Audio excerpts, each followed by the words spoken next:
Welcome everybody to part 2 of my Green Lantern collection video. So this is also long box 2 out of 6.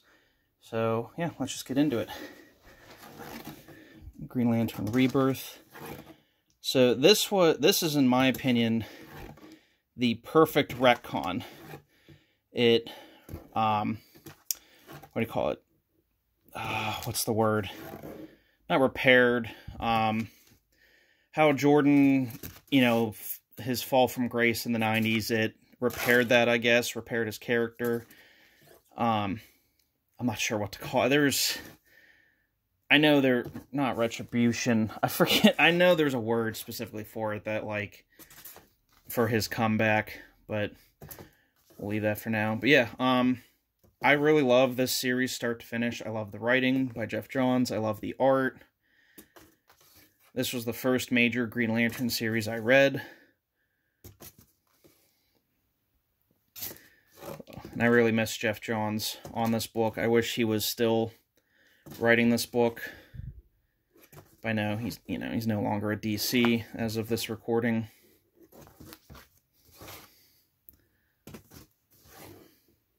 Cool cover. Alan Scott Green Lantern. Alan Scott Green Lantern's probably the one I know the least about. I never found him interesting too much. I've read some of his early stories, but once they made him gay for, their political movements, I didn't care anymore. So I think that's a second print. This was a great arc, the Sinestro Corps War. Here's the big book. First, Atrocitus, Larfleeze, Saint Walker, all the other Color Lantern Corps. Which, I've heard, too, that, that's kind of a negative that people will point out about this series. It's all the Skittle Lanterns and all the other colors. I think that's super cool. I mean, why only green? Why would there only be one color? And Sinestro had a yellow ring since the Silver Age. So, I don't see why that bothers people. I think it's really cool. Red Lanterns being my favorite. This is the beginning of the Red Lantern arc. Second print. Speaking of the Red Lanterns, I see in the beginning here, in this arc here, it's Atrocitus has, thought and can talk and all that stuff. And he can make constructs. And Hal's making a construct right there with the electric thing. Electric chair for Sinestro.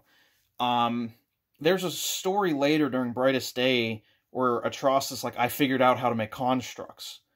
And I was like, what? All of you have a copy of Owen technology, the rings. All of the rings make construct. Why was that? Wasn't that, common knowledge, I thought? I don't know. But, or Larfleeze, there you go. He makes constructs in his first story. I'm not really sure why that was, a thing. Maybe it was just, something, wasn't really a thought at first. But, and here we go, another example on Blackest Night. Gantlet, I always call him Gantlet. Gantlet copies all the rings, or one copy of all of the rings of, the main leaders. So, he gets a Green Lantern ring, Barry Allen gets a Blue Lantern ring, Mira gets a Red Lantern ring, certain characters get rings. And he's it's all based on Owen technology, so I can, copy your rings. I can, because they are technically, even though they're rings, they are technically, technology and software. It's he knows how to, hack it, I guess. But yeah, I always assumed that all the Lantern Corps can make constructs. But then I think it's in the New 52, Red Lanterns can't make constructs anymore. Or maybe, humans can. I'm not sure. It was also kind of weird.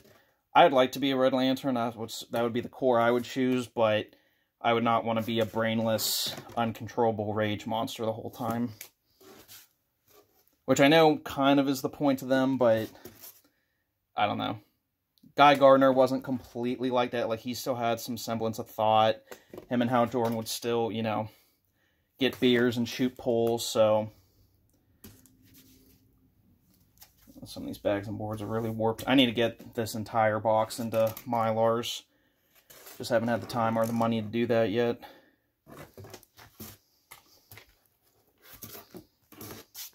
Lord Flea's Christmas Special. It's a pretty funny issue. That's one of my favorite covers. Tales of the Blackest Night. This is like a Blackest Night tie-in series. The Free Comic Book Day. And I do have Blackest Night just in this box because it was, you know, I know it's like a DC event book, but it is really a Green Lantern story. This is also what I would vote for if they ever do it, a third Injustice game. You know, we had Superman as the bad guy, we had Brainiac as the bad guy. Let's get some Green Lantern importance in there. New 52, Simon Baz, the first unnecessary lantern that was created. The second one being Jessica Cruz. Definitely didn't need either of them. Doug Mahnke on art here. Love his work, especially for Green Lantern. And he did, oh, what did he do? Under the Red Hood. Or, I guess it's Under the Hood is the comic book thing, but I think in, like, collected editions, in the movie, it's Under the Red Hood. I remember I found a lot of these cover Bs for Green Lantern in half-price books for just $2 a piece.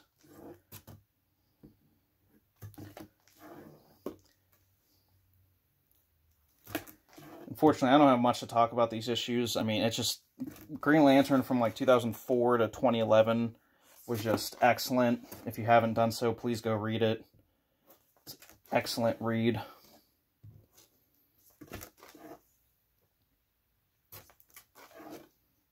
Simon Baz.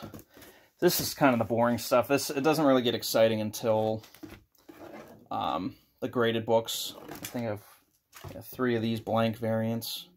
Never know when. Gonna have to send that in for sketch.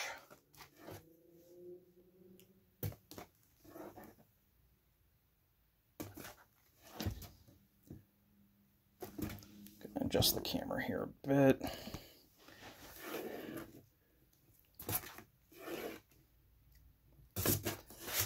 Then, because I have it graded. That was the end of the Geoff Johns run, and this is where the new writer took over, new artist. I didn't care for these stories as much. Who is this? Is this Vendetti? Which is crazy. This is Robert Vendetti. I think I'm saying that right. These are his stories, and I hate them, but he had a really great Flash run, I thought.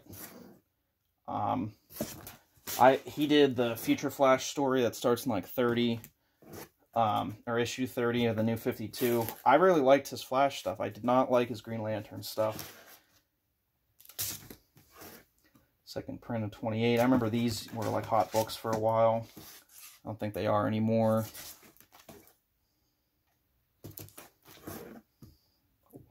Uprising.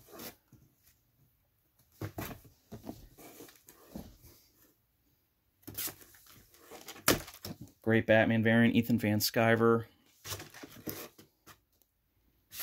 And you can see some of these, most of these are have a half-price books variant. Half-price books used to be a great place to get comics. Now, not so much anymore. I think they kind of caught on and started really upcharging and, you know, just asking kind of stupid prices. It used to be a good, like, bargain place to get, especially trades. Oh my god, the trades they'd have that no one would have. It was great.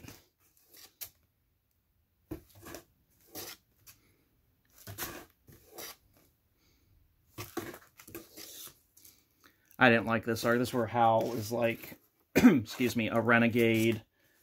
And he's dressed really weird, and he has Chronos Gauntlet. This, or not this one. I think it's, yeah, when he finally goes home, that's when I started, like, it took about 25 issues. Sonar, I liked I liked these arcs, where he was Neil Adams variant, where he went home and he was dealing with stuff on Earth again, and then Parallax, like him as Parallax, came back. John Romita Jr. art. And he had to face him. Sinestro, I love that cover. Then the annuals for the New 52. Godhead. See, like, Lights Out and Godhead I did not like for those story arcs. Annual 4. Then Future's End.